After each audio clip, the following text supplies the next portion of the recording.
महाप्रभु श्री जगन्नाथଙ୍କ ଉପରେ ନିର୍ମିତ animated cartoon ଚଳଚ୍ଚିତ୍ର ମହାପ୍ରଭୁ ଜଗନ୍ନାଥ ବିଷୟକୁ ନେଇ ବଡ଼ ବୈଠକ।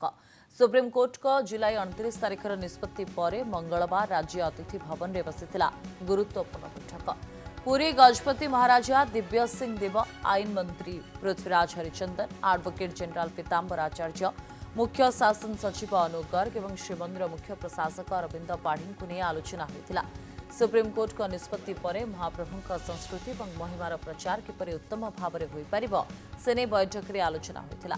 तेज आज मामलार शुणाणी हाइकोर्ट में हाइकोर्ट निष्पत्ति को अपेक्षा महाप्रभु श्री जगन्नाथ जड़ित यह प्रसंग प्रत्येक जगन्नाथ प्रेमी भावावेग सह जड़ित, तेणु यार समाधान खूब शीघ्र होब आशा प्रकट कर गजपति महाराजा।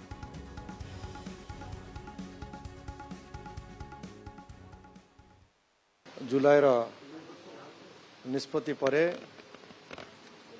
आमर महाप्रभुंकर संस्कृतिर प्रचार उत्तम भाव में केमिति हो पार से विषय आज आलोचना है। आसंता काली हाइकोर्ट रे यही मैटरटा आसूची, तेणु सेठी हाइकोर्ट कौन निष्पत्ति नौचंदी ताकू मध्य देखिबा। किंतु ये गोटे अति बहुत गुरुत्वर विषय जोटा कि आमर प्रत्येक जगन्नाथ प्रेमी भक्त मानकर हृदयर कथा आमे आशा करूँ जे यार जेमिति शीघ्र उत्तम समाधान हब।